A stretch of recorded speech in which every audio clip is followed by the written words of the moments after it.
in die sand. Die stokke lê reeds uitgesit en die see voor ons uitgestrek. Van Henties tot by myle 30, elke plek het sy verhaal. Van die een wat weggebreek het en die een wat amper op die wal.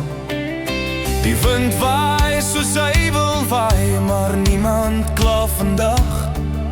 Want hier langs die kus van Namibië kom 'n mens weer by jouself uit.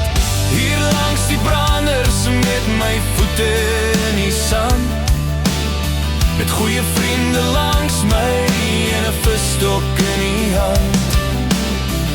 Ons jag nie tyd nie, ons jag net nog een byt.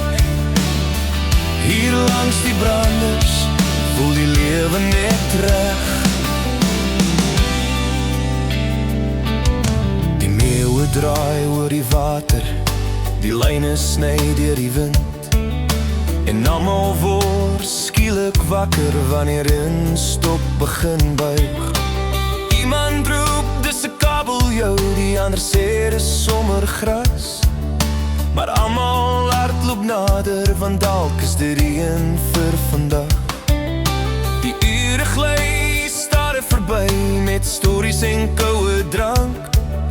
En voor jy jou oë kan uitvee, is die son alweer aan die sak.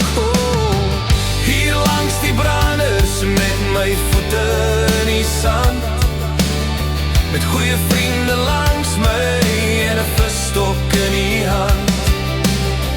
Ons jag nie tyd nie, ons jag net nog een byt. Hier langs die branders voel die lewe net reg.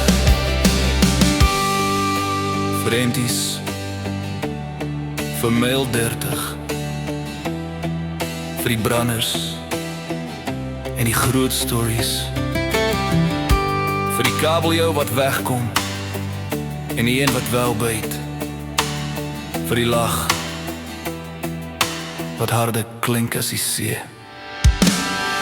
Hier langs die branders met my voete in die sand, met goeie vriende langs my en 'n visstok in die hand.